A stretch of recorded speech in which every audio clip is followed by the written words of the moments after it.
Question है 2, 4, 6, 8, 10, 12 AP में है या नहीं।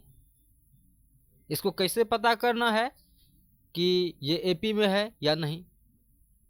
एपी का मतलब होता है अर्थमेट्रिक प्रोग्रेशन, वो क्लास 10th में आपको दिख जाएंगे।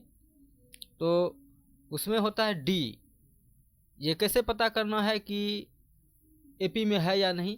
तो डी जो होता है यानी कि उसको कहते हैं कॉमन डिफरेंस। कॉमन डिफरेंस अगर आपका बराबर हो तो वो एपी में है।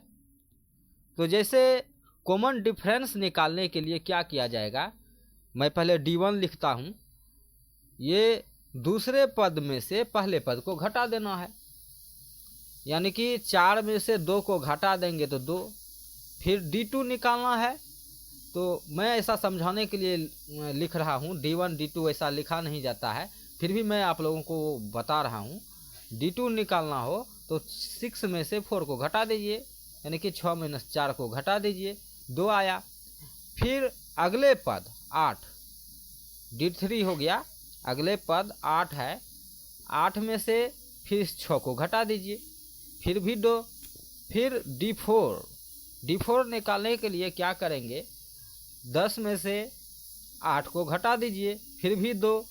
फिर D5 निकालने के लिए क्या करेंगे, 12 में से इस 10 को घटा दीजिए, यानी कि 12 - 10 कर दीजिए।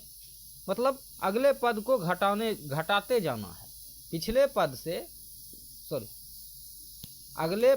अगले जो पद है उसमें से पिछले पद को घटाते जाना है।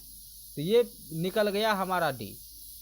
तो हम लोग यहाँ पे देखते हैं कि जो हर किसी को घटाने पर 2 ही आया है, यानी कि कॉमन डिफरेंस बराबर है। ये लिख देंगे, ये एपी में है, मतलब अरिथमेटिक प्रोग्रेशन में है। अगर अच्छे से समझ में आया हो